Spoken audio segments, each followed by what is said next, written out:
Politically তো তারেক রহমানের position right ছিল, এটা এখন দেখা যাচ্ছে। জাতীয় স্বার্থের রাজনীতি, একটা ন্যাশনাল ঐক্য লাগবে। বাংলাদেশ আসলে কার স্বার্থ রক্ষা করবে, যুক্তরাষ্ট্রের নাকি নিজ দেশের?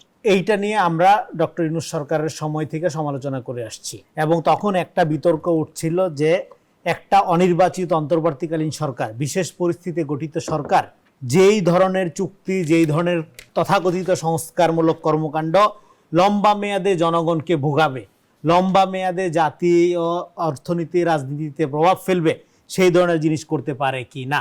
তখন বলা হয়েছিল, এটা নিয়ে দেখেন এখনকার যিনি আইনমন্ত্রী, তখন ওই সময় উনি অ্যাটর্নি জেনারেল ছিলেন এবং তার মক্কেল ছিল সরকার। সেই সময় তারেক রহমান একটা বক্তব্য দিয়েছিল যে সরকার এই ধরনের চুক্তি করতে পারে না যেগুলো লম্বা সময়ে জাতিকে প্রভাবিত করবে। তখন তারেক রহমানের বিরুদ্ধে জুলাই গাদ্দার, তারেক রহমান সংস্কার বিরোধী, এই ধরনের জিকির যেটা তোলা হয় স্বাভাবিকভাবে সবসময়, সেগুলো কিন্তু উঠছিল।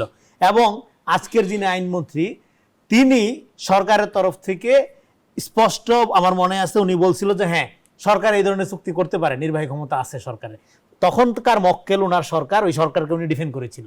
এখনকার যিনি আইনমন্ত্রী, আমি আসাদুজ্জামানের কথা বলছি, উনি হয়তো ওনার ক্লায়েন্ট হিসাবে, ওনার মক্কেল হিসাবে সরকারের ডিফেন্ড হয়তো পেশাদারিত্বের ক্ষেত্রে উনি করেছেন, ঠিকই করেছিলেন সেটা হয়তো ওনার দিক থেকে। কিন্তু পলিটিক্যালি তো তারেক রহমানের পজিশন রাইট ছিল, এটা এখন দেখা যাচ্ছে। উনি যে ওই সময় বললো, তখন উনি লন্ডনে বলল যে না, সরকার, তখন বন্ধন নিয়ে কথা আসলো, এই সমস্ত বিষয় নিয়ে, আর চুক্তি নিয়ে যখন কথা আসলো এবং মার্কিন চুক্তি, এই টোটাল বিষয়ে বলছিল যে এই সমস্ত বিষয়গুলোতে অন্তর্বর্তীকালীন সরকারের অপেক্ষা করা উচিত হবে, নির্বাচিত সরকার আসলে ভালো হবে। কেন আসলে ভালো হবে? এই দেখেন আজকে এই যে আপনি প্রবলেমগুলোর কথা বললেন, এই প্রবলেমগুলোর একটা প্রেশার আমরা জানি যে হ্যাঁ, পৃথিবীতে জাতিরাষ্ট্র, স্বাধীন রাষ্ট্র, গণতান্ত্রিক রাষ্ট্র, এগুলি বলতে সুন্দর শোনা যায়, কিন্তু একটা গ্লোবাল হেজিমনিক ওয়ার্ল্ডের মধ্যে আমরা যেভাবে ফাংশন করি, এখানে ডলার কেন্দ্রিক যে বিশ্ব ব্যবস্থা, এটা আলাপ করলে লম্বা তাত্ত্বিক আলাপে চলে যেতে হবে।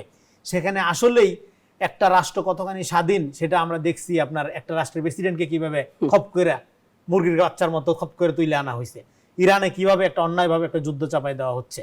ফলে আসলেই আপনার অপেক্ষাকৃত দুর্বল রাষ্ট্রগুলো তথাকথিত সুপার পাওয়ারের কাছে কতটা অসহায় এটা আমরা জানি।